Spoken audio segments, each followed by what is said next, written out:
সুপ্রিয় দর্শক, আসসালামু আলাইকুম। আপনাদের সবাইকে স্বাগত জানাচ্ছি টক উইথ সিরাজের এখনকার আলোচনায়। আপনাদের সঙ্গে আছি আমি সিরাজুল ইসলাম। দর্শক, গুরুত্বপূর্ণ তিনটি টপিক নিয়ে আজকে কথা বলবো। একটা হচ্ছে ইসরায়েল নাকি ইরানের উপরে একতরফা হামলা চালানোর পরিকল্পনা করছে। এদিকে মার্কিন প্রেসিডেন্ট ডোনাল্ড ট্রাম্প তার একান্ত কর্মকর্তাদেরকে বলেছেন, ইরানের সাথে যদি হরমুজ প্রণালী নিয়ে চুক্তি হয়, অর্থাৎ ইরান যদি হরমুজ প্রণালী খুলে দেয়, তাহলে পরমাণু চুক্তি ছাড়াই তিনি যুদ্ধ বন্ধ করে ফিরে যাবেন। শুধু তাই না, তিনি একই সাথে বিজয় ঘোষণা করার পরিকল্পনা করছেন। এদিকে ইরানের পররাষ্ট্রমন্ত্রী আব্বাস আরাকচি বলেছেন, যতক্ষণ পর্যন্ত না আমেরিকা ইসলামাবাদ সমঝোতা স্মারক লঙ্ঘন বন্ধ করবে, ততক্ষণ পর্যন্ত তার সাথে কোনো আলোচনা নেই। এদিকে ইরানের প্রেসিডেন্ট মাসুদ পেজেশকিয়ান ইরানের সর্বোচ্চ নেতা আয়াতুল্লাহ মুস্তাফা খামেনির সাথে প্রথমবারের মতো দেখা করেছেন। সুপ্রিয় দর্শক, এই বিষয়গুলো নিয়েই এখনকার আলোচনায় বিস্তারিত কথা বলবো।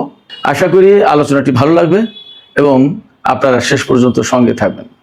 আলোচনাটা যদি ভালো লাগে তাহলে লাইক, কমেন্ট, শেয়ার করবেন এবং চ্যানেলটি সাবস্ক্রাইব করে প্লিজ সাথেই থাকবেন। দর্শক, চলুন বিস্তারিত আলোচনা করি।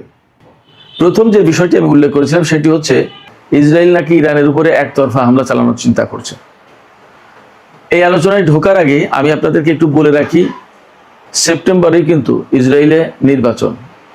সেই নির্বাচনে যদি নেতানিয়াহুকে ক্ষমতায় আসতে হয়, তাহলে একের পর এক যুদ্ধের ভেতরে থাকতে হবে এবং তাকে ইসরায়েলের লোকজনের কাছে দেখাতে হবে যে নেতানিয়াহু ছাড়া ইসরায়েলে আর কোনো লোক নেই, যে ব্যক্তি ইরান এবং হামাস, হিজবুল্লাহ সবার সাথে শেষ পর্যন্ত লড়াই করে যাচ্ছে। এই বিষয়টা ইসরায়েলের জনগণের সামনে তুলে ধরে ভোট ভিক্ষা করবেন এবং তিনি নির্বাচনী বৈতরণী পার হওয়ার চেষ্টা করবেন। তা দিয়ে তিনি আসলে পার হতে পারবেন কি পারবেন না সেটা পরের কথা, বাট তার ফিলসফিটা, তার মেন্টালিটিটা এইরকম। এবার আমরা মূল কথায় যাই।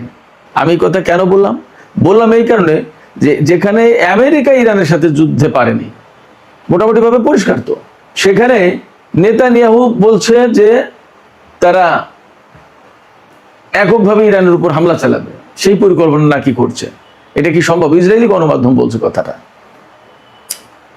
ইরান তো সবসময় বলে আমেরিকা যদি ইসরায়েলের পাশে না থাকে তাহলে এক সপ্তাহ তো টিকবে না ইসরায়েল ইরানের সামনে। এবং আমরা মধ্যপ্রাচ্যের যে যুদ্ধ গেল তাতে তো কম বেশি আমরা দেখতে পেয়েছি কি পরিস্থিতি। সেক্ষেত্রে এই আসন্ন নির্বাচনের আগে যদি নেতানিয়াহুর সরকার ইরানের সাথে নতুন করে যুদ্ধে জড়িয়ে পড়ে, তাহলে হয়তোবা বড় রকমের একটা প্রভাব পড়বে ইসরায়েলের নির্বাচনে তো বটেই, এবং নেতানিয়াহুর ক্ষমতার ভাগ্যে যে কি আছে তা বলা যায় না। আমার কাছে ব্যক্তিগতভাবে মনে হচ্ছে যে এই ধরনের যুদ্ধে যদি জড়ায় তাহলে ভয়াবহ রকমের ক্ষয়ক্ষতির মুখে পড়বে ইসরায়েল, আমার কাছে মনে হচ্ছে। কারণ এতদিন যে যুদ্ধ করেছে আমেরিকা ইসরায়েল মিলে ইরানের বিরুদ্ধে, সেই সময় মধ্যপ্রাচ্যের বহু দেশে আমেরিকার ক্ষেপণাস্ত্র প্রতিরক্ষা ব্যবস্থা ছিল, অনেক দেশের ছিল। তারা এগুলোকে, ইরানের ক্ষেপণাস্ত্র, ড্রোন, এগুলোকে ধ্বংস করার চেষ্টা করেছে, ইন্টারসেপ্ট করার চেষ্টা করেছে। এখন কি ক্রাইসিস সেটা তো আমরা কম বেশি সবাই জানতেই পারছি। সেই জায়গায় নেতানিয়াহু যদি ইরানের সাথে যুদ্ধে জড়িয়ে পড়ে, তাহলে পরিণতি সম্ভবত অনেক বেশি ভয়াবহ হতে পারে। আমার কাছে মনে হয় যে ইরান সেটাকে সুযোগ হিসেবেও গ্রহণ করতে পারে। দেখা যাক কি হয়, আদৌ তারা এই ধরনের হামলায় জড়ায় কিনা। এদিকে ইরান বলেছে, ইরানের পররাষ্ট্রমন্ত্রী সাইদ আব্বাস আরাকচি, গতকালকে থেকে তো শুরু হয়েছে ইরানের পক্ষ থেকে বিভিন্ন রকম শর্ত দেয়া।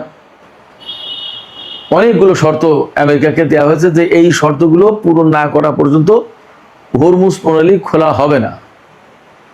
আজকে ইরানের পররাষ্ট্রমন্ত্রী আব্বাস আরাকচি বলেছেন যে যতক্ষণ পর্যন্ত আমেরিকা ইসলামাবাদ সমঝোতা স্মারক মেনে না চলবে, অর্থাৎ ওইগুলো লঙ্ঘন বন্ধ না করবে, ততক্ষণ পর্যন্ত আমেরিকার সাথে কোনো আলোচনা নেই। তার মানে ইরান যে খুব অ্যাডামেন্ট এবং আমেরিকার সাথে আর কোনো আলোচনা এইভাবে বসতে চাইছে না, এটা পরিষ্কার। এবং ইরান যে কথা বলছে সেটা হচ্ছে এই যে ইসলামাবাদ সমঝোতা স্মারক সই হয়েছিল পাকিস্তান, তুরস্ক, কাতার সবার প্রচেষ্টায়, এবং বেশ খানিকটা আলাপ আলোচনা দেন দরবারের পর।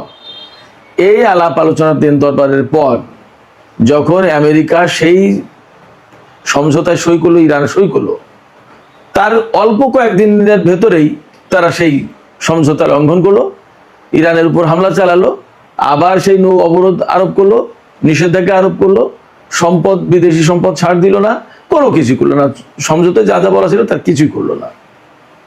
ফলে এই যুদ্ধবিরতি একদম টোটালি ভেঙে গেল এবং সমঝোতা বাতিল হয়ে গেল। এখন যদি ইরানের সাথে আলোচনা করতে হয়, তাহলে ইরান সেই কথাই বলছে, তোমার সাথে আমার আলোচনা ছিল, আলোচনার ফলাফলও ছিল, তুমি ওই ফলাফলটা রিভাইভ করো, ওইটাকে পুনর্বহাল করো, তাহলে হয়ে যায়। অর্থাৎ ইসলামাবাদ সমঝোতা স্মারক পুনর্বহাল করো। ইসলামাবাদ সমঝোতা স্মারক পুনর্বহাল করলে কি হবে? ইরানের বিরুদ্ধে তার যুদ্ধ বন্ধ হয়ে যাবে, ইরানের উপর থেকে নৌ ব্লকেট সরিয়ে নিতে হবে, ইরানের উপর থেকে নিষেধাজ্ঞা প্রত্যাহার করে নিতে হবে, তারপরে ইরানের যে সমস্ত সম্পদ আদি বিদেশে আটক আছে সেগুলো ছেড়ে দিতে হবে, এরপরে ইরানের জন্য $300 বিলিয়ন ফান্ড ক্রিয়েট করতে হবে, আরো কিছু বিষয় তো আছে। ফলে আব্বাস আরাকচি বেশ শক্ত জায়গায় অবস্থান নিয়েছে। আসলে তিনি তো তুখোড় পররাষ্ট্রমন্ত্রী হিসেবে ইতিমধ্যেই চিহ্নিত হয়েছেন। তিনি খুব ডিপ্লোম্যাটিক বড় রকমের একটা চাল দিয়ে দিয়েছে। ইসলামাবাদ সমঝোতা স্মারকের মধ্যেই তো অনেক সমস্যার সমাধান আছে, ওই স্মারক পুনর্বহাল করো, সমাধান হয়ে যায়। কিন্তু এপাশে আমেরিকা বলছে ভিন্ন কথা। আমেরিকা কি বলছে সেই কথা আমি বলার আগে আমি ইরানের প্রেসিডেন্ট মাসুদ পেজেশকিয়ান এবং সর্বোচ্চ নেতার মধ্যে সাক্ষাতের যে ঘটনা ঘটেছে এই বিষয়টা একটু ছোট্ট করে আলোচনা করি। আমরা সবাই জানি যে 40 দিনের যুদ্ধে ইরান এবং ইসরায়েলের হামলার একেবারে প্রথম দিনেই ইরানের সাবেক সর্বোচ্চ নেতা আয়াতুল্লাহ আলী খামেনি তিনি শহীদ হন এবং তার কিছুদিন পরে ইরানের সর্বোচ্চ নেতা হিসেবে আয়াতুল্লাহ আলী খামেনির বড় ছেলে সৈয়দ মুস্তফা খামেনিকে নিয়োগ দেওয়া হয়েছে। নিয়োগ দেওয়ার পরে এই পর্যন্ত তিনি কখনোই জনসমক্ষে আসেননি এবং রাষ্ট্রীয় কোনো সভা সমাবেশ বা কোনো কিছুতে তিনি অংশগ্রহণ করেননি। আজকে প্রথমবারের মতো ইরানের প্রেসিডেন্ট ডক্টর মাসুদ পেজেশকিয়ানের সাথে সর্বোচ্চ নেতার সাক্ষাৎ হয়েছে। মাসুদ পেজেশকিয়ান গিয়েছিলেন সর্বোচ্চ নেতার সাথে সাক্ষাৎ করতে। সেই সাক্ষাতে ইরানের বিভিন্ন বিষয় নিয়ে আলাপ হয়েছে। সাক্ষাৎ কেন তিনি আজকে করতে গেলেন সেটা এই কারণে যে ইরানের প্রেসিডেন্ট হিসেবে নির্বাচিত হয়েছিলেন মাসুদ পেজেশকিয়ান 2024 সালের জুলাই মাসে এবং তিনি ক্ষমতায় বসেছিলেন জুলাই মাসেই।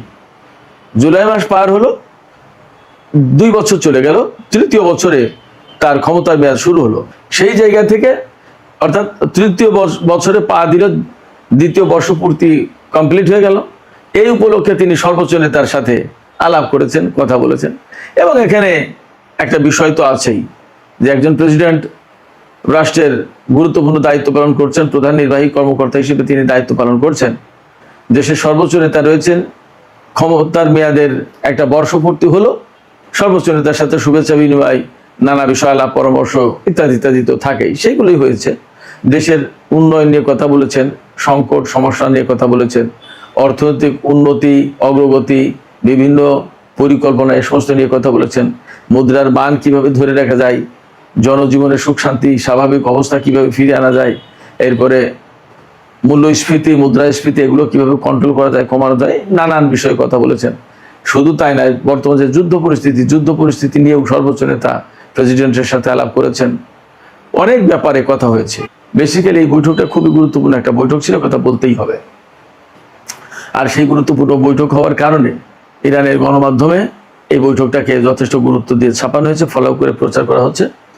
এবং সবচেয়ে বড় কথা যে সর্বোচ্চ নেতা হিসেবে মুস্তফা খামেনিকে নিয়োগ দেওয়ার পর এই প্রথম ইরানের প্রেসিডেন্টের সাথে তার সাক্ষাৎ হলো, তার বৈঠক হলো, যার কারণে এটাকে একটা বিশেষ মুহূর্ত, বিশেষ দিন হিসেবে বিবেচনা করা হচ্ছে।